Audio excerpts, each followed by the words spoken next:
Hey, what's up, everybody? It is a Monday, and we have 5 games on the NBA slate today. A little bit lighter day than some of the ones that we've had here recently, which is good for me because been kind of a crazy day with work and other things going on. Sorry to be getting to this a little bit later than I normally would, but definitely want to jump in and break down some games today for Monday, February 7th. So we'll get through these 5 games and look for any good spots. A lot of these lines have moved a ton. I mean, that happens quite a bit with the NBA, but definitely some significant line moves on these games today. First one up, we have the Heat at the Wizards, Miami -6, and the total is 206.5. One of the big things here is checking out the injury report.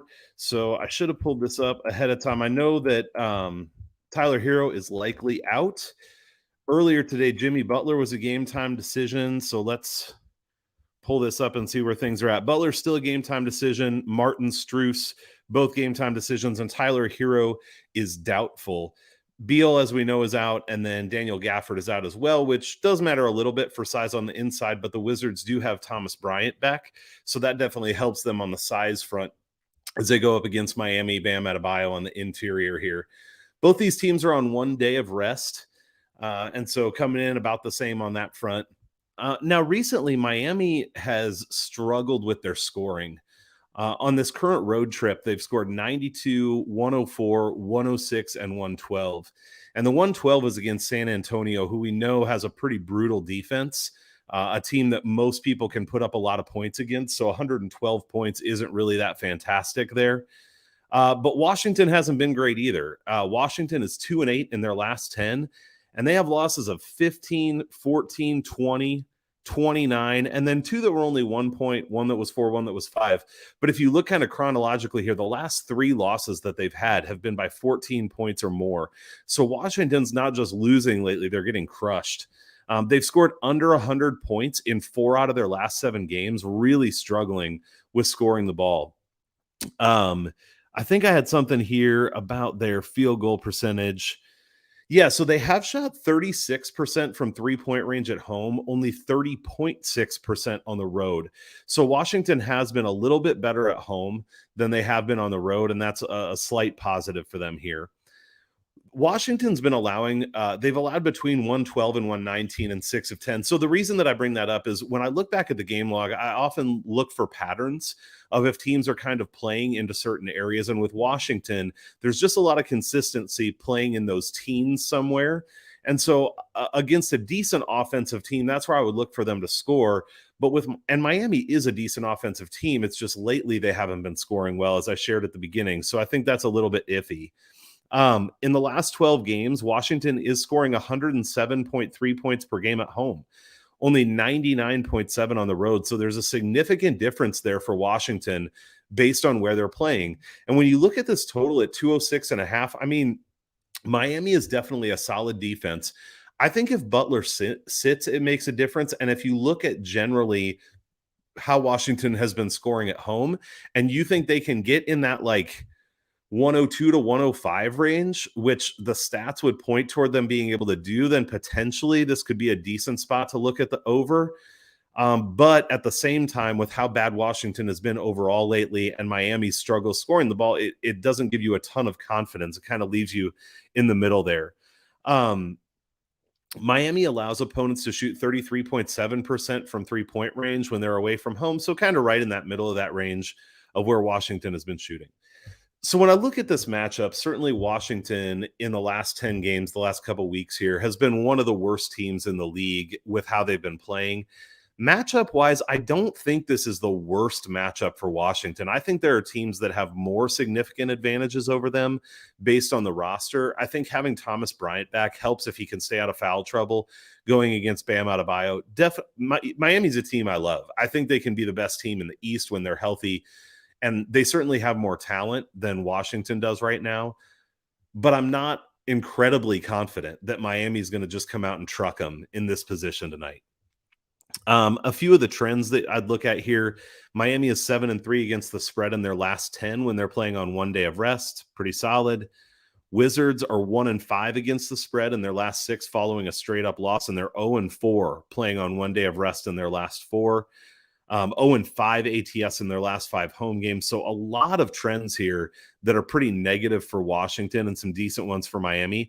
But then you get to the matchup specific trends. And this is something I've been noticing lately is if you look at in-season trends, a lot of time the matchup specific trends almost contradict what the season trends are. And that's the case here. The Heat are 3-7 against the spread in their last 10 meetings against Washington. So not real phenomenal. The over is 5-2 in the last 7 meetings between these two teams. So I don't have anything on this game, but based on everything I've said here, I think if I was going to look at something because this total has dropped so far, I think it was around 209.5 when it opened. 206.5 now, I would consider an overplay there. I think out of all the spots on this game, that's the one I would like the most. But again, I haven't taken anything there. Just saying based on the data I see, that's probably the one that would be most interesting. Next up, we have the Red Hot Raptors, who I have been, publicly vocal about not liking them and not liking the way they play, but I got to give them credit.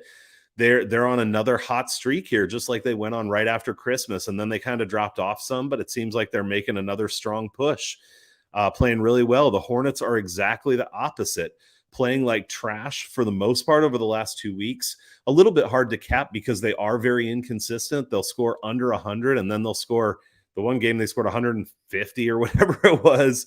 So the Hornets are just kind of tough to get a read on, but I think they are a young team and maybe not a very mature team.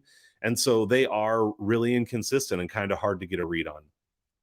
Toronto's on 2 days of rest here. They're 6-4 against the spread on 2 days of rest, and the over is 7-3.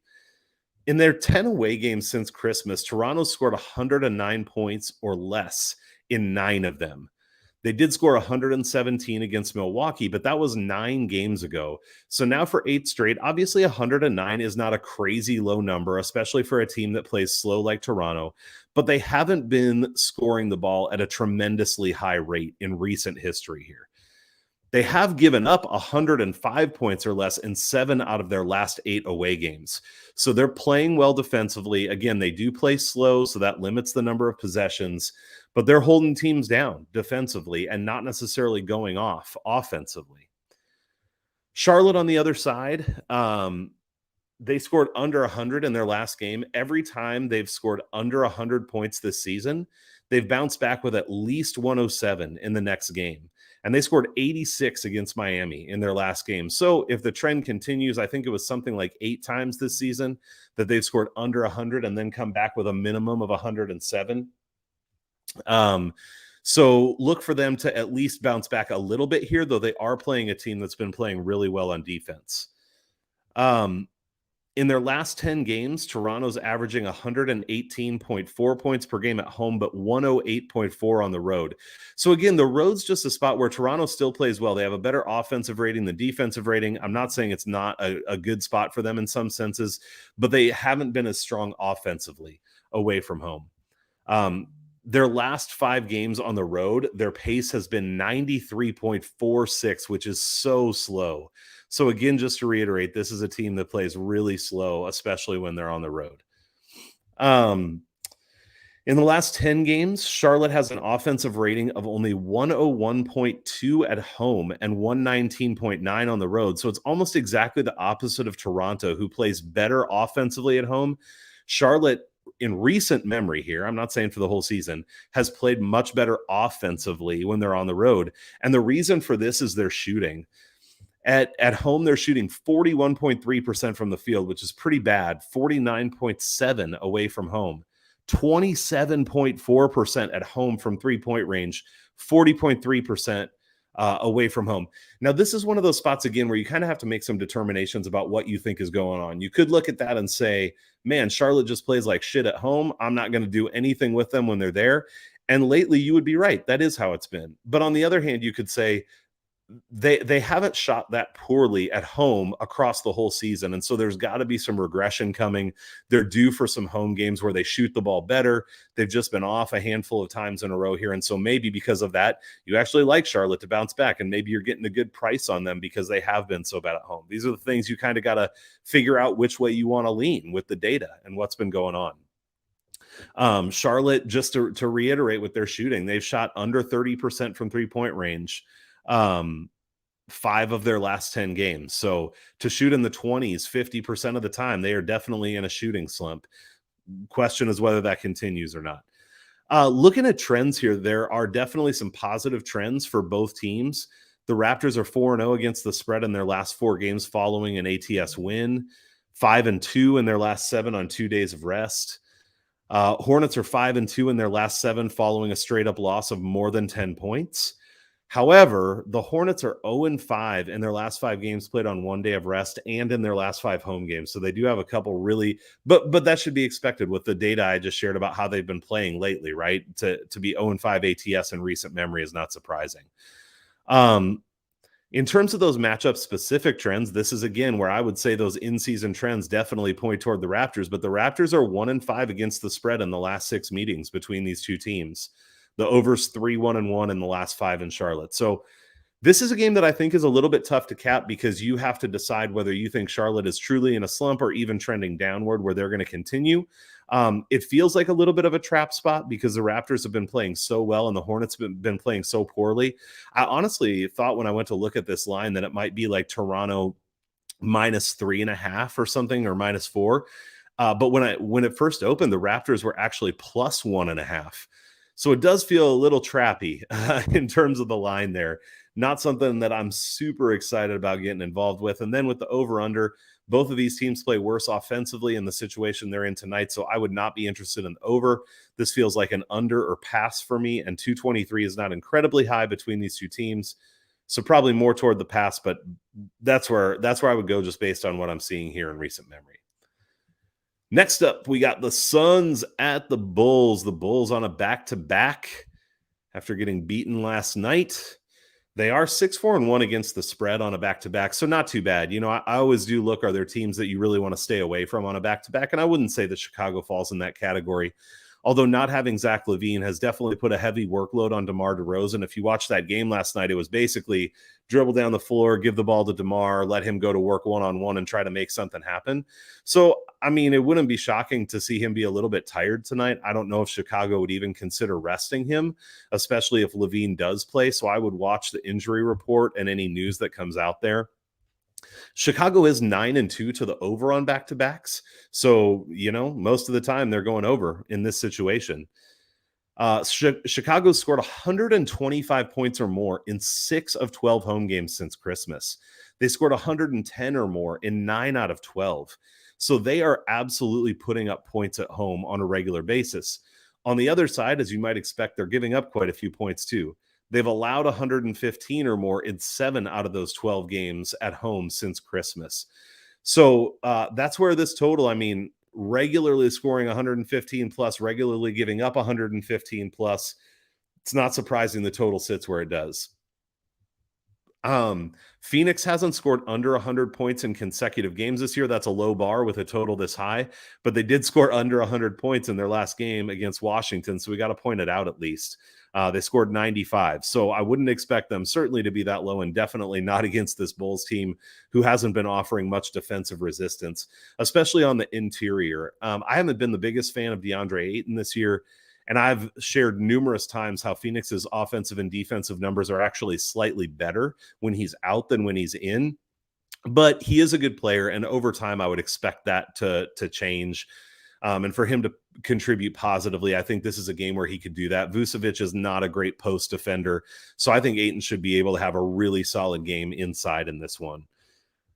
In terms of other stats here, Phoenix has shot less than 30% from three-point range in 5 of their last 11 games. That's just pretty crazy for a team that has some really good three-point shooters to be shooting that poorly. Same decision that you got to make as you do with Charlotte. Is it a trend, or are they due for some positive regression? With Phoenix, I definitely lean toward the due for some positive regression side. And just again to share this thing about Chicago at home, in their last 12 games, their offensive rating at home is 123.1. Only 107.3 away from home. Defensive rating is similar in both cases. So this is a spot where there are not signs to me other than DeRozan being tired potentially. And Phoenix is a good defense, but Phil talked about this on the show on Saturday. Their recent defensive numbers are not as good.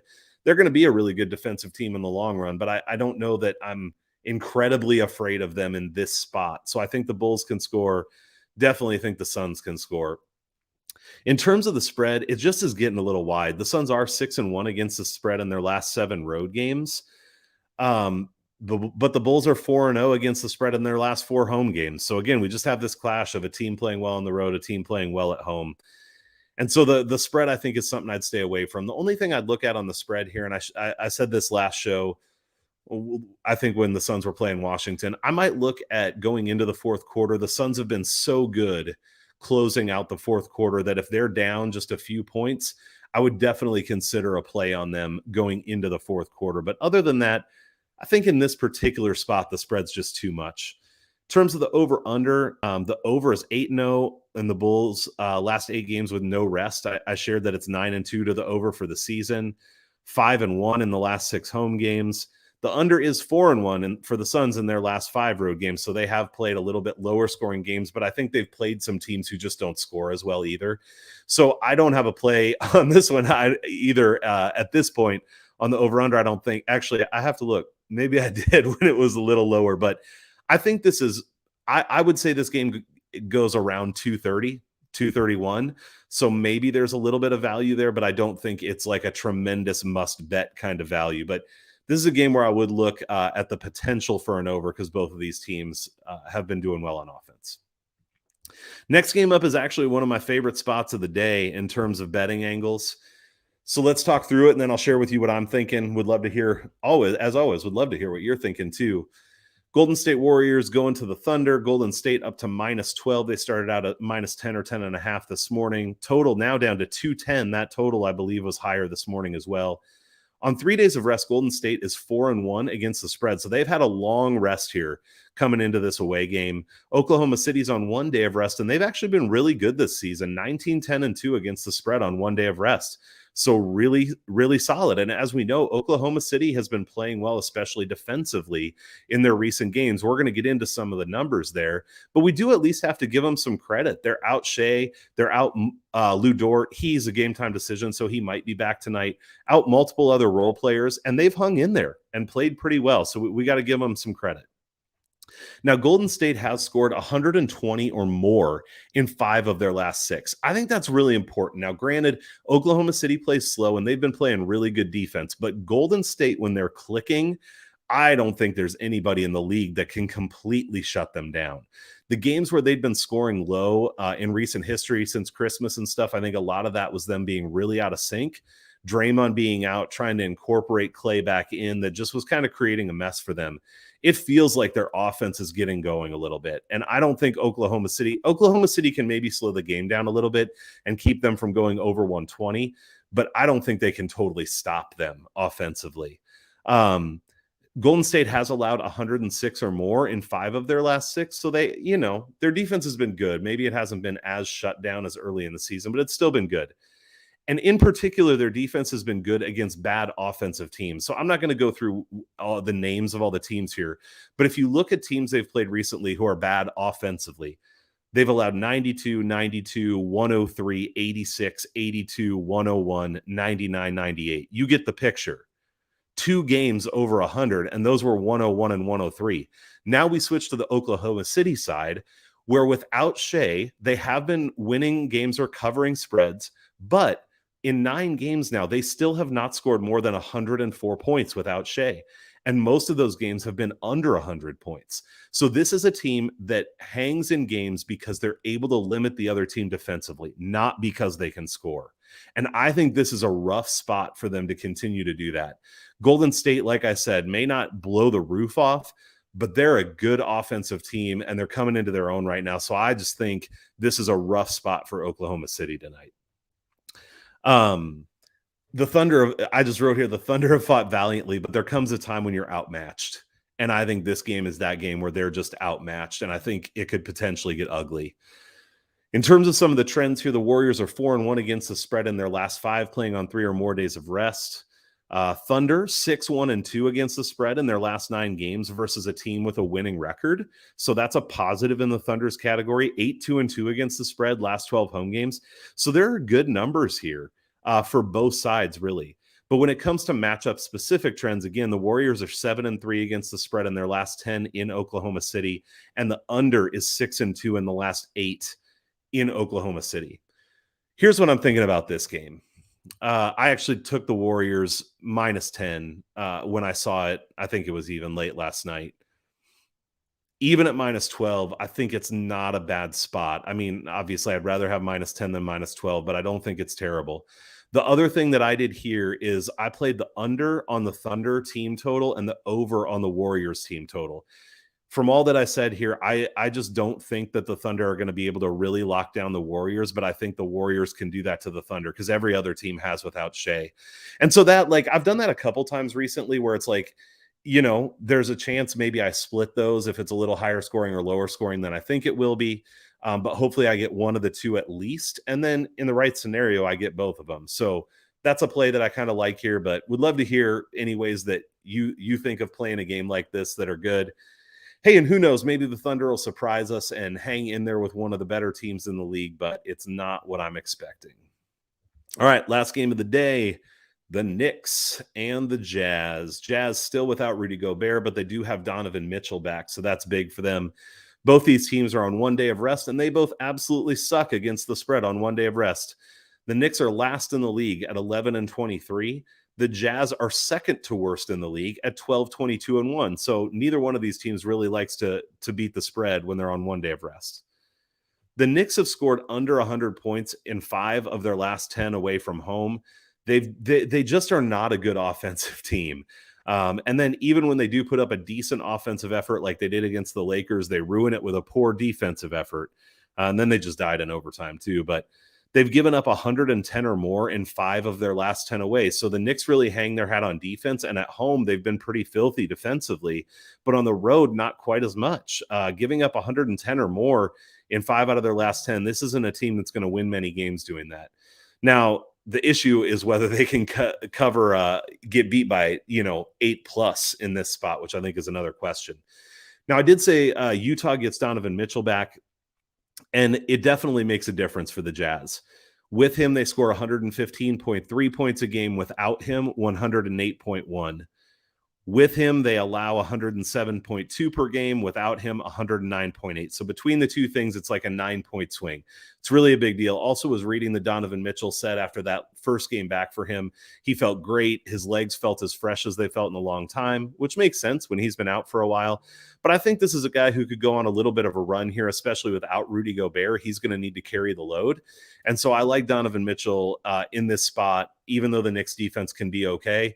I think Donovan Mitchell's in a good spot here again today. Like I said, the Knicks not playing as good a defense in this kind of spot. Defensive rating of 113.6 on the road and 111.4 on one day of rest. I mean, not the worst defensive rating in the league or anything, but for the Knicks, who are more down around 100 most of the time or better at home, those aren't great numbers for them. Now, in terms of trends, the Knicks are 8-3 against the spread on their last 11 games after a loss against the spread, but 0-4 in their last 4 versus a team with a winning percentage above 60. Jazz are 0-5 against the spread in their last 5 versus a team with a losing record. So not awesome trends for either team in terms of those in-season trends. In terms of matchup specific, the Knicks are actually 12-4, against the spread in the last 16 meetings in Utah. And I know that goes back a few seasons, but it's amazing how often these things point in the right direction. And also the over is 8-3 in the last 11 meetings between these teams. So what I'm thinking on this game is 8 feels like a lot to me. I think the Knicks are still fighting. Everything you read coming out of there, maybe it's just, what they're supposed to say. But it sounds like they are still pushing and trying to get into the playoffs, trying to be a decent team. And so 8 points against a Rudy Gobert-less Jazz team. Joe Ingles also out for the season. It just feels a little bit much. I mean, I don't think I'll play it because I don't trust the Knicks and I don't love playing them, but I just feel like I'd probably stay away from the Jazz here too. If I wanted something, I'd maybe look at live.